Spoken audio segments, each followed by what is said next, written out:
Preferiría no recordar lo que presencié aquel día. Ojalá nunca hubiera aceptado ese trabajo, porque, incluso después de tantos años, esas imágenes permanecen indeleblemente grabadas en mi memoria.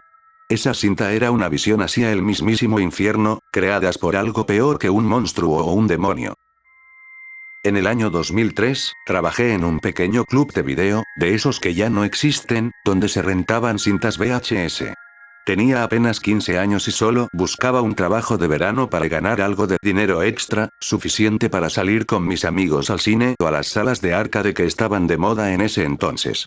No era una tienda oficial como Blockbuster, sino un local pequeño cuyo dueño, vecino mío y amigo de mis padres desde hacía años, me conocía desde que era un niño, por lo que conseguir el trabajo no fue difícil, pues tenía toda su confianza.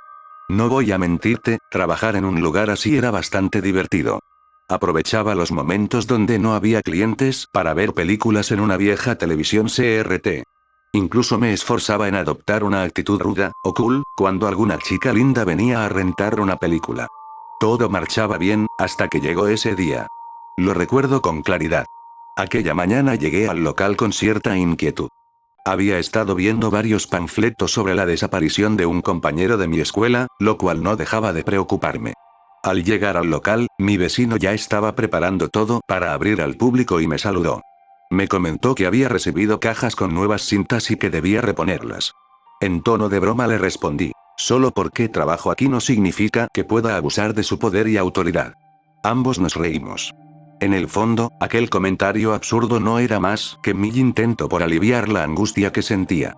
Me dijo que tenía que retirarse porque tenía unos asuntos pendientes y me dejó unas copias de las llaves del local. Aprovechando que aún era temprano, tomé una de las cajas de cintas y comencé a reponerlas, tal como me habían indicado. Sin embargo, me llamó la atención que la caja ya estuviera abierta. Pensé que quizás mi vecino la había revisado antes para asegurarse de que todo estuviera en orden. Mientras ordenaba las cintas, aparté algunas para ver durante el día.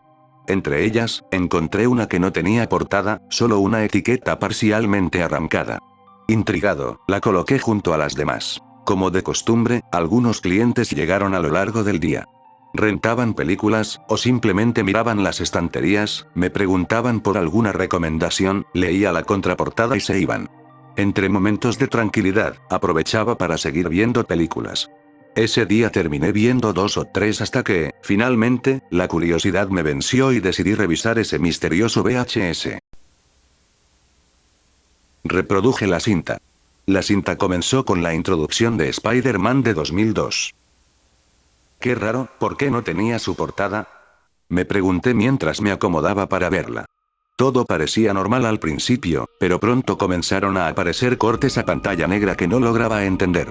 Al principio pensé que se trataba de un fallo de la cinta o del reproductor, pero esos cortes a negro pronto dieron paso a nuevas imágenes. Poco a poco, se distinguía una grabación casera de alguien descendiendo por las escaleras hacia lo que parecía ser un sótano. Alguien había grabado algo encima de la película. Entre errores visuales y glitches, la cámara finalmente se estabilizó, aparentemente colocada en un trípode casero, apuntando hacia una esquina del sótano. Lo que vi después fue horrible. En el suelo, había alguien atado con una bolsa en la cabeza, sollozando. De pronto, la persona que sostenía la cámara apareció en pantalla. Llevaba una máscara barata bootleg de Spider-Man. Se acercó lentamente a la persona atada y le quitó la bolsa de la cabeza. Si hasta ese momento mi respiración se había acelerado por la tensión, al ver el rostro de esa persona, sentí que el aire se me escapaba por completo e hiciera que mi corazón latiera tan rápido y con tanta fuerza que parecía a punto de estallar. Era él. Mi compañero de escuela, el mismo que había desaparecido. El mismo cual su rostro estaba en los panfletos de personas desaparecidas que había visto por todo el barrio. Y ahora estaba ahí, frente a mis ojos, con la cara llena de lágrimas y el miedo dibujado en cada gesto. Observé, horrorizado, cómo ese sujeto lo golpeaba con sus puños, con la correa de su pantalón. Luego comenzó a quitarle la ropa. No podía ver más.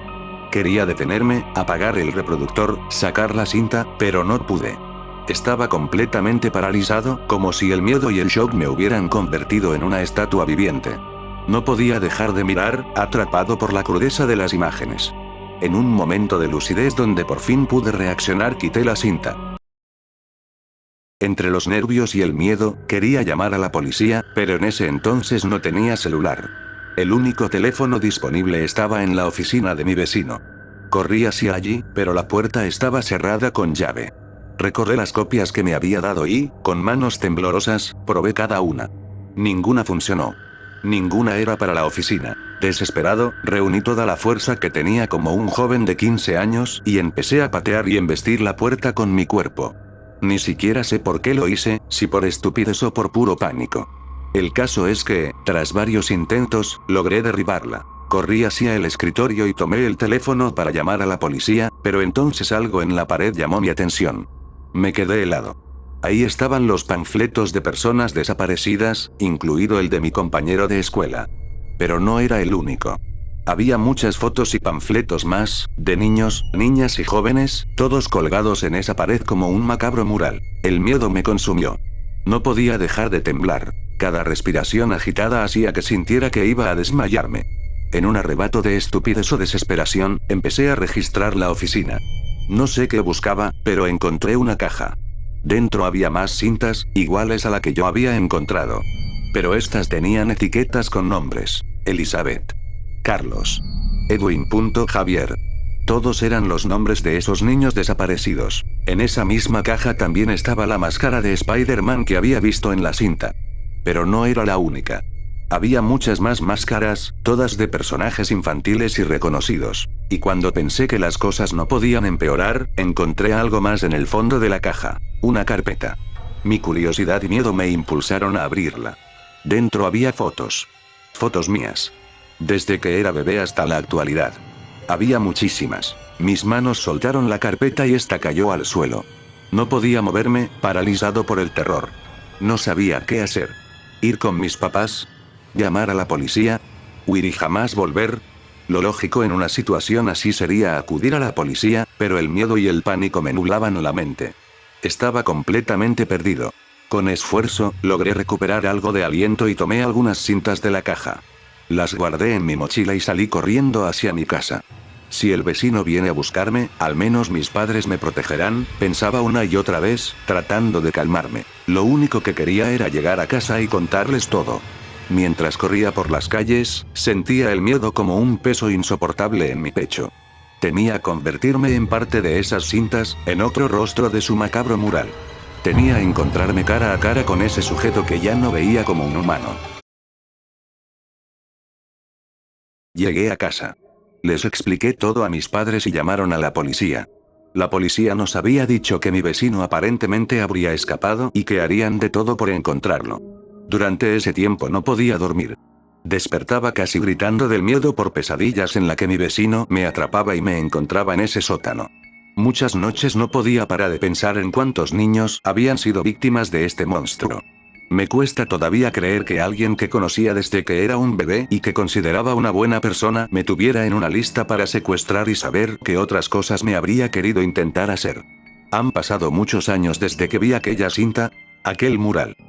En estos años la policía han encontrado los rastros de todos esos niños desaparecidos, incluyendo a mi compañero.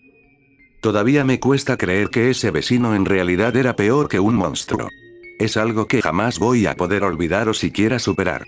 Y aunque pasen los años, a veces, en las noches cuando quiero tratar de descansar o fingir que nada de esto pasó, siento que de nuevo soy ese niño de 15 años.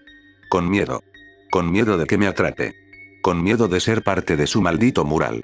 Con miedo de ser parte de esas cintas, grabadas por el mismo diablo.